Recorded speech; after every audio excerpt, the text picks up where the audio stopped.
आई भैया हम गायक कलाकार अशोक लाल यादव आप सबसे विनती कह रहल बानी कि कमल फूल छाप पर बटन दबा के अब हमारा भानु भैया के अपार मतों से विजयी बनाई और भवनाथपुर विधानसभा क्षेत्र से फिर से सेवा करे के मौका दी।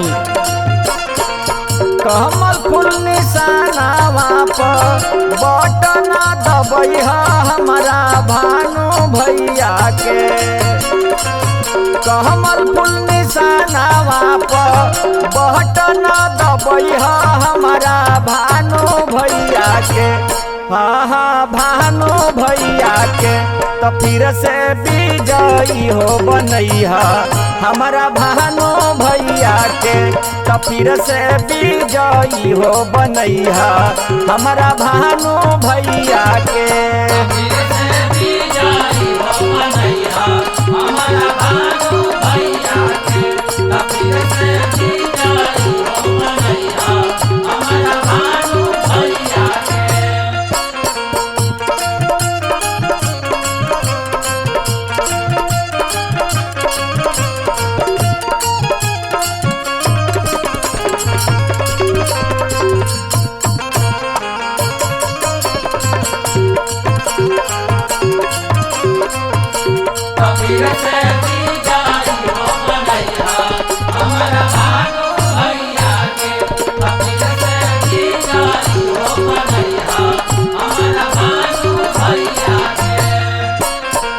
चोर बहुरूपियन के फेरा में ना आई हो भानु भैया के हाथवा के मजबूत बनाई हो।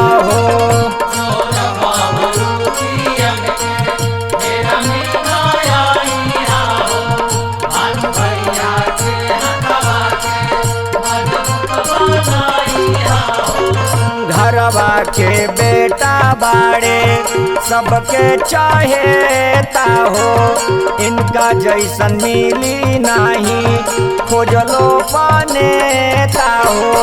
केहू बहकाई केतनो केहू बहकाई केतनो फेरा में नैहा हमारा भानु भैया के। तो फिर से विजयी हो बनैहा हमारा भानु भैया के। तो फिर से विजयी हो बनैहा हमारा भानु भैया के।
साथी नौजवान सुना मजदूर किसान हो भानु भैया बाड़े हमर जनता के जान हो।